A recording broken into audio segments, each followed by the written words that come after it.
राम लला विराजमान, अब कृष्ण पर घमासान। जन्मभूमि के पास करीब 15 एकड़ की जमीन है। इसके अलावा करीब 3.5 एकड़ की जमीन शाही ईदगाह के पास है। इस 3.5 एकड़ की जमीन पर ही विवाद शुरू होता है।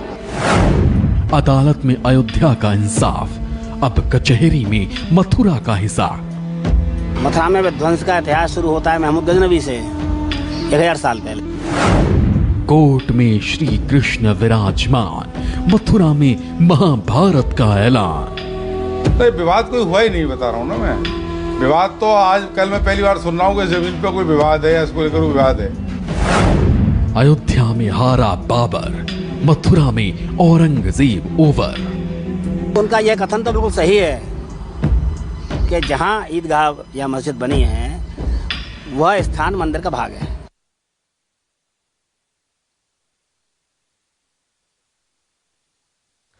नमस्कार, आप देख रहे हैं न्यूज़ 24। आपके साथ मैं हूं रवि ठाकुर। मेरे एक तरफ है अयोध्या, भगवान राम की जन्मभूमि, मेरे दूसरी तरफ है मथुरा, भगवान कृष्ण की जन्मभूमि। तो हम आपको बता रहे हैं कि किस तरह से अब अयोध्या विवाद पर सुप्रीम कोर्ट का ऐतिहासिक फैसला है। अभी बमुश्किल 1 साल ही गुजरा है और अब भगवान श्री कृष्ण भी कैद से छुटकारे के लिए कोर्ट पहुंच गए। जी हां, अयोध्या की तर्ज पर मथुरा की कृष्ण जन्मभूमि है, वो भी उसका विवाद अब अदालत पहुंच गया है। याचिका में दावा किया गया है कि जिस जगह पर द्वापर युग में कृष्ण का जन्म हुआ उसी जगह पर बने मंदिर को तोड़कर मस्जिद बनाई गई है।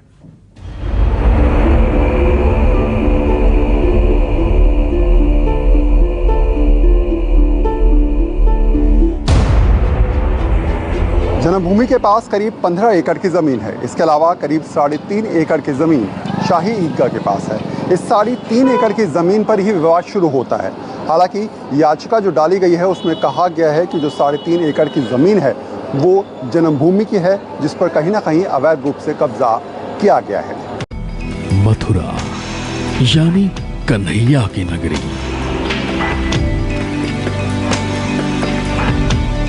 मथुरा यानी कान्हा की जन्मभूमि, और मथुरा यानी कृष्ण की अनंत अनंत कथाओं और लीलाओं का जीवंत प्रमाण।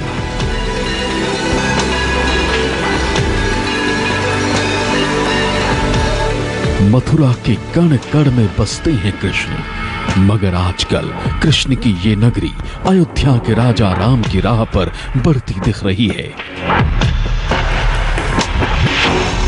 अयोध्या मुकदमे में विजयी हुए रामलला विराजमान के बाद अब मथुरा में श्री कृष्ण विराजमान ने भी अदालत का दरवाजा खटखटाया है। मथुरा की अदालत में एक सिविल मुकदमा दायर कर श्री कृष्ण विराजमान ने अपनी जन्मभूमि मुक्त कराने की गुहार लगाई है। मैं फिलहाल मथुरा में हूँ और मथुरा का नया मुद्दा जो है सियासत के हिसाब से वो आप समझिए। सामने की तरफ है श्री कृष्ण जन्मभूमि और बराबर में है शाही ईदगाह। फिलहाल इसको लेकर अब मामला न्यायालय में है, लेकिन सियासत जोरों पर है और जोरों पर इसलिए कि आने वाले दिनों में मथुरा को लेकर तमाम राजनीतिज्ञ अपनी तरफ से सियासी मैदान में होंगे, मुद्दा बनाने का प्रयास भी करेंगे और इस बनते हुए मुद्दे को लेकर अब आने वाले दिनों में हो सकता है सियासत तेज भी हो जाए।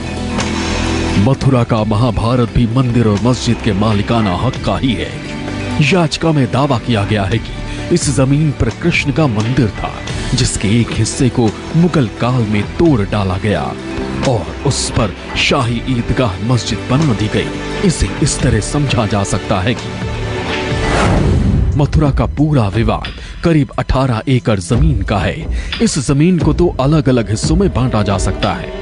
15 एकड़ जमीन कृष्ण जन्मभूमि के कब्जे में है। इस पर कृष्ण मंदिर और मंदिर का परिसर मौजूद है, जबकि 3.1 एकड़ का दूसरा हिस्सा शाही ईदगाह मस्जिद के पास है। पूरा विवाद इसी 3.1 एकड़ की जमीन को लेकर है, जिसे कृष्ण जन्मभूमि का हिस्सा बताया जा रहा है। मथुरा की अदालत में जो याचिका दायर की गई उसके मुताबिक कृष्ण हिंदुओं के पौराणिक आराध्य हैं और मथुरा उनकी जन्म स्थली। याचिका में दावा किया गया है कि श्री कृष्ण का जन्म जिस कंस के कारागार में हुआ था, ये वही जगह है जहां मस्जिद बनाई गई। दावा है कि ये ईदगाह कृष्ण जन्मभूमि की जमीन पर बना है। मस्जिद ईदगाह ट्रस्ट ने कृष्ण जन्मभूमि पर कब्जा किया है। उसी कब्जे वाले जमीन पर ईदगाह मस्जिद बनी है। इसे मंदिर का एक हिस्सा तोड़कर बनाया गया। याचिका में यह भी कहा गया कि ईदगाह वक्फ की संपत्ति नहीं है। याचिका दायर करने वालों का तर्क है कि अयोध्या के रामलला विराजमान की तरह कृष्ण लला विराजमान को ही पूरी जमीन का कब्जा मिलना चाहिए। पुरातात्विक तथ्य वैसे ही निकलेंगे जैसे श्री राम जन्मभूमि में खुदाई हुई थी 2005 में, और सारे तथ्य और प्रमाण सामने आए। आज भी मंदिर का कार्य प्रारंभ हुआ है, तो जो रोज रोज न्यू बनने के लिए खुदाई हो रही है, रोज रोज ऐतिहासिक तथ्य और मूर्तियां सामने आ रही हैं। कटरा केशव देव में अब आप खुद ही सोचिए कि कंस इतना बड़ा राजा था और उसका कारागार क्या इतना छोटा होगा। आपने तो देखा होगा जन्मस्थल कितना छोटा कारागार है। उस कारागार में भगवान, जो कारागार भी राजा का होगा वो भी बहुत बड़ा होगा, उसके भी हमारे पास ऐतिहासिक तथ्य प्रमाण है, वो हमने अपने दावे में लगाए हैं। आगे हम आपको बताएंगे कि आखिर किसने और कितनी बार किया कृष्ण जन्मभूमि पर आक्रमण, और क्या है 1968 का मंदिर और मस्जिद का वो अधर्म समझौता जो अब बन गया है विवाद की सबसे बड़ी वजह। वरुण सिन्हा, न्यूज़ 24। मथुरा का इतिहास हजारों साल पुराना है, जबकि मथुरा में कृष्ण जन्मभूमि और मस्जिद का जो विवाद है करीब 400 साल पुराना है। इस सैकड़ों साल पुराने विवाद में सबसे अहम साल बना 1968। इसी साल मंदिर को लेकर दो पक्षों के बीच एक अहम समझौता किया गया। तो क्या है मथुरा का वो ऐतिहासिक समझौता जिसे अब बताया जा रहा है मंदिर मस्जिद विवाद की असली वजह? आइए अब आपको यह दिखाते हैं। श्री कृष्ण विराजमान और स्थान श्री कृष्ण जन्मभूमि की तरफ से मथुरा की सिविल कोर्ट में एक याचिका दायर की गई है। याचिका में ये कहा गया है कि 1968 में जो करार किया गया था वो अमान्य है। इसमें 13.5 एकड़ लगभग जमीन जो जन्मभूमि के पास है, जिसमें शाही ईदगाह भी शामिल है, उस पर मालिकाना हक की बात की गई है। इसके अलावा ये भी दावा किया गया है कि जहाँ पर इस समय जन्मभूमि है वहाँ पर 5000 साल पहले कंस का कारागार था।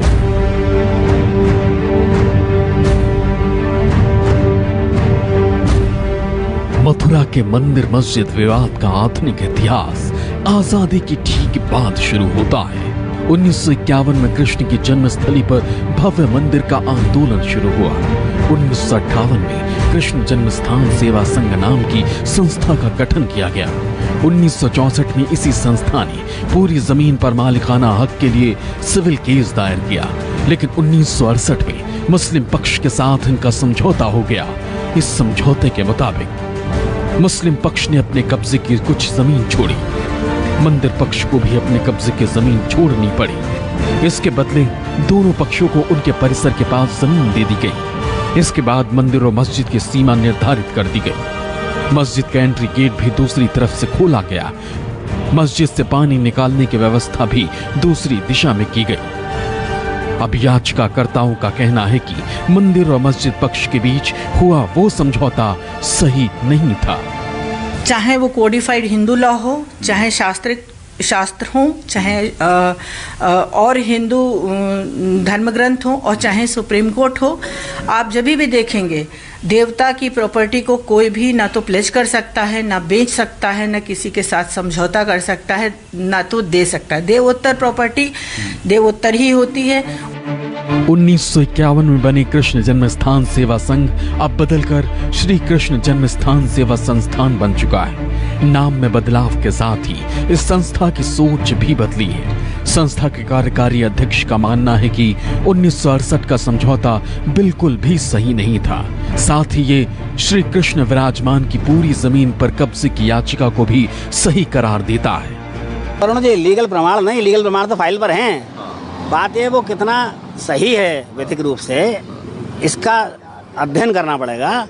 और मुझे लगता है निश्चित रूप से जो मुकदमा करने वाला पक्ष है विष्णु शंकर जी हैं, हरिशंकर जी जैसे अधिवक्ता हैं, उन्होंने अध्ययन किया होगा निश्चित रूप से, कहीं ना कहीं उन्हें उसमें लूप होल दिखाई दिया होगा।